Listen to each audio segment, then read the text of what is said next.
Hey, everybody, we're back with more life and times of George Washington, and we're in New Jersey still. So we've just had the Battle of Princeton, and so let's kind of look at this little snippet here. So after Princeton, Washington didn't really press the advantage for the Continental Army.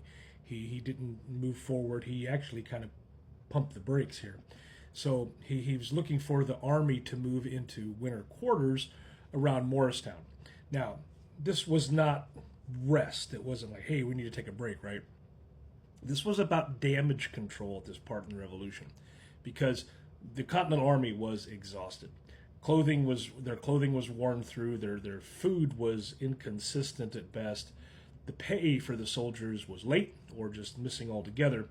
And the momentum that they had gained after Trenton and Princeton had bought them time, but it really hadn't bought them any kind of creature comforts that you might expect with a victorious army. But we're looking here now at a situation where Washington's job changes overnight because of the need to go to winter quarters.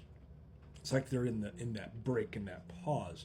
So there's less movement of the army that's going to take place. There's more management of the men, and his priority became working to keep the men fed.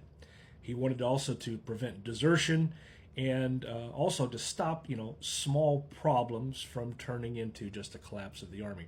Let's think of being, preventive maintenance here, right? Let's be proactive rather than reactive. And so the winter quarters that they entered tested the discipline in quieter ways for the army. There was boredom, there was cold, there was illness.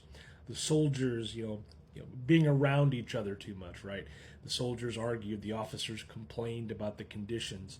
Supplies were inconsistent or just failed to arrive on time. And Washington could not solve everything. He also was dealing with Congress. He's writing almost a letter a day, right? And Congress is moving at a snail's pace. And the states were prioritizing their own needs. So any promises that were made, well, those promises outpaced any deliveries. And so holding the Continental Army together meant compromise. And sometimes that meant leniency. Sometimes it meant having to have a firm hand. But oftentimes it was just a great deal of frustration. So there weren't any dramatic victories here while they were in winter quarters. There was just weeks of endurance.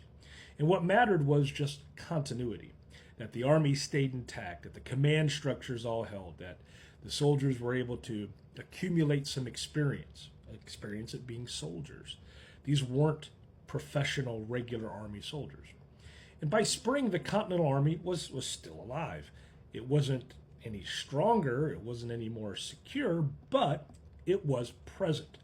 And in winter quarters at Morristown, the revolution advanced not through battle, but through the unglamorous work of keeping an exhausted army from just, dispersing, from disappearing.